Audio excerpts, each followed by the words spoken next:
في الوقت اللي بيكون الكل بيحتفل بيه بالأجواء الرمضانية وفرحان بيها، بيكون في فئة صغيرة كده على جنب، كل هدفها في الشهر ده إن هي تعرف هتعمل إيه في الكيمياء العضوية أو إزاي تلحق تخلص الفيزياء الحديثة. الوقت اللي أنت بتكون مستني المغرب يأذن فيه عشان تفطر وتكمل يومك بنشاطك، هما بيكونوا برضه مستنيين المغرب يأذن عشان يرجع لهم تركيزهم ويكملوا المذاكرة اللي عليهم. إنك تلاقي يومك بدأ يتعكس وليلك بقى نهارك ونهارك بقى ليلك، واللي ده بيكون من أجمل مشاعر رمضان، ده بالنسبة ليهم بيبقى كارثة. رغم اللي هم بيمروا بيه ده، غالبا هتلاقي في الفترة دي مفيش أي صياح منهم، لأن الناس دي حرفيا معهاش وقت إنها تصيح على السوشيال ميديا.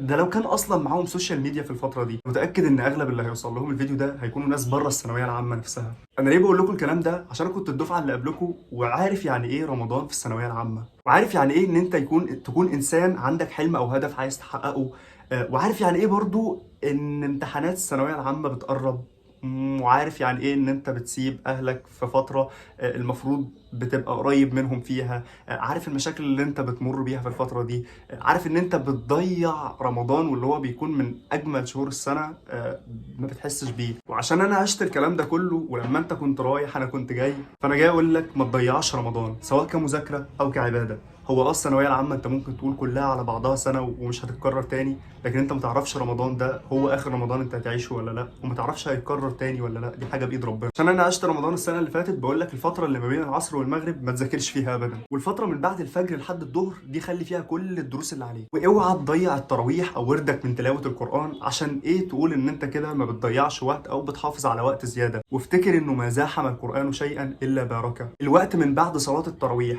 لحد السحور ده وقت كفيل جدا او كفايه جدا ان انت تذاكر فيه. حاجه كمان عايز اقولها ليك، اهلك واخواتك الناس دي هتبقى مبسوطه في رمضان، فبلاش كل ما تقعد معاهم، انت اصلا مش هتقعد معاهم غير مرتين، مره ساعه السحور ومره ساعه الفطار، بلاش كل ما تقعد معاهم تكون سبب في ان هم يتضايقوا او يزعلوا، سواء بقى كان منك او عليك. انا افتكر ان الفتره دي من الثانويه العامه اللي هي كانت في شهر رمضان تحديدا، رحت لمازن صاحبي وقمت قايل له مازن، انا فصلت وجبت اخري وتعبان، وقعدت اشتكي له كلام كتير كده ملوش معنى، انت ما كنتش عارف انا بشتكي له ليه اصلا.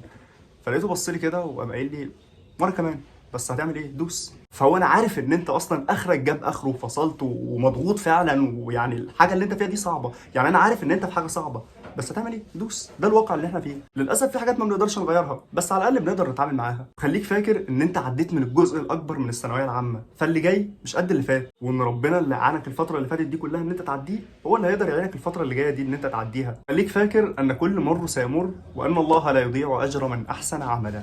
حاجه اخيره عايز اقولها لك كدكتور صيدلي، في رعايه الله.